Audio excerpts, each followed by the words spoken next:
Who would be convinced Zion's an all-timer after 10 games? But are you surprised it's been so easy for him? I'm blown away.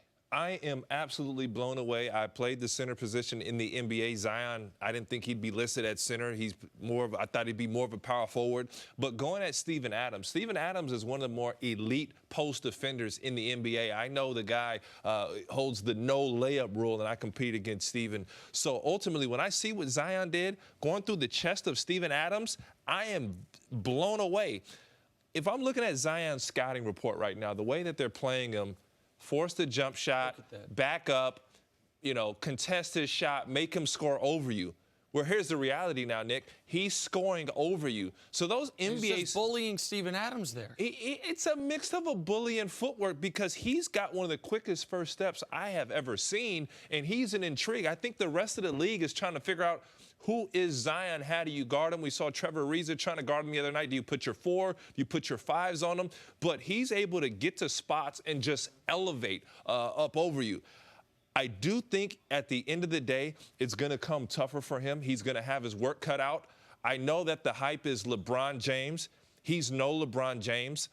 Nick, I know you're incredibly high on him. I'm going to pump the brakes a little bit, but I'll say right now the success that he's having early, I am blown away. My only questions moving forward to the success that you may talk about and others see is everything is at the rim. Everything's at the rim. And I know the Rockets are redefining small ball. That's going to help him out. But ultimately, how much can he do scoring 3 and 4 and 5 feet away from the basket? Right now, he don't need to. And this is why I'm not surprised at all. This is why this is exactly what I anticipated from Zion. And why I thought, as much as I like Ja, was Ja Morant the better #1 overall pick? With the conversation that was being had when Zion was out with an injury was so absurd. Some things in sports make perfect sense. You know what made perfect sense? Randy Moss's rookie year. Oh, so we've got this guy who's the tallest receiver in the league, the fastest receiver in the league, and can jump higher than any receiver in the league. Oh, yeah, he's going to dominate. And he walked into pro football from Marshall and gave you 1,300 yards and 17 touchdowns because, well, of course, he's the biggest, the fastest, can jump the highest. Zion Williamson walks into the NBA as strong as the strongest, can jump higher than the highest, and is damn near as fast as the fastest. That translates. Simple. It is simple for him. He does not yet have to expand his game to be an all-star. If he wants to be an MVP, which he will be, he has to expand his game. Agreed. But he can be 23 points a night without ever improving, as long as the athleticism maintains. As long as he has this level of athleticism, especially because you alluded to the Rockets small ball lineup. In the modern NBA, it's not like it's the mid-90s. And one night you've got Robinson to go against, and one night Ewing, and one night Olajuwon, and one night Mutombo. Yeah. One of the strongest guys in the league is Steven Adams, who got his lunch eaten yesterday.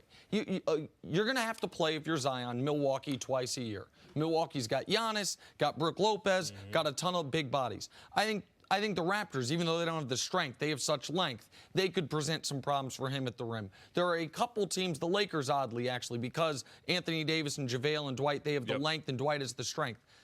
But that might be the list of teams that have the bodies to throw at Zion at the rim.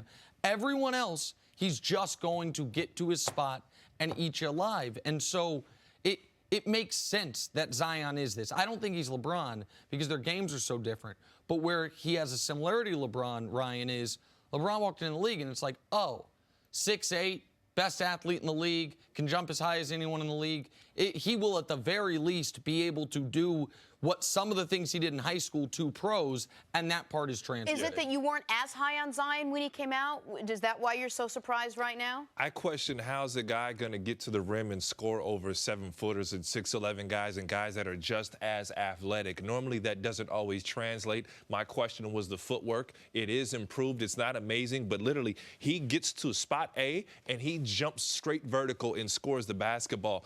Now, here's the concern, and everybody's expressed this. You have a 280-pound pogo stick. So when he gets in the lane and he jumps and everything's rim, layup, That's so much torque on the knee. And I know the cause for concern for the Pelicans. How's he going to last? Obviously, we all agree the game's going to have to expand. I love his work ethic. That's probably the one thing I am optimistic about. He's working on his three-point shot. He's still figuring out his footwork. But for right now, he's expanding and he's playing excellent at what he does best. I think of Blake Griffin. Blake was even different because we've never seen a guy jump this quick. And he's a little undersized. So I think for right now, the scouting reports aren't out. The league still has to figure out, hey, man, what do we do with a guy like this? Think about Ben Simmons. When Ben Simmons was tearing the league up, I want to say his second year, well, his second rookie year, whatever it was, you watch Ben Simmons play downhill, downhill, downhill. And what teams do when they'll guard Ben Simmons, you'll back up and you'll let him come to the paint. Now, for a driver, that's almost what he wants because he gets zero resistance. So at some point, teams are going to go out and crowd Zion. They're going to force him to dribble. They're not going to give him that running start because he's athletic enough to take that start and score over you. Agreed, but for Ben, and one of the reasons some people think he's playing out of position is because he doesn't have a shot and refuses to shoot. Zion at least will shoot. I don't think he's made a three since that first game of his career when he made 4 of them. Ben is at a disadvantage given his weakness because he's trying to run the offense. Yeah. Zion's not being asked to run the offense. He's playing the dunker spot, or he's playing a spot a lot of people think Ben should be playing. But what he's doing up to this point, I can't say it's unprecedented, but the only precedent is Shaquille O'Neal. I think we can show it. 10 games in, 22 points, at least 50% from the field. Okay, I'm sorry. Jordan, Shaq, Zion. And it should be noted, Zion's only playing 27 minutes a night.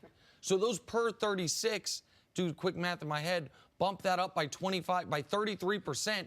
We're talking about if you were playing 36 minutes, if the production were to stay the same, he's up around 28 points per night. Per night. There you go. Right, and the 58% is unbelievable. And so I think this will keep up for as long as he wants it to until his game expands. I just don't think it's a championship. I like 20 and 10. I question help. When I saw LeBron, I saw a championship. When I saw Shaq, I saw a championship. When we saw Michael Jordan, we saw. I don't see that from Zion, but I'm heavily impressed. Yet. Could you say yet? I think he's saying projecting He's got to change his game. He has to show me more in his basketball game, and I'll be convinced right there. But as set, no, I don't see it. But I'm highly impressed.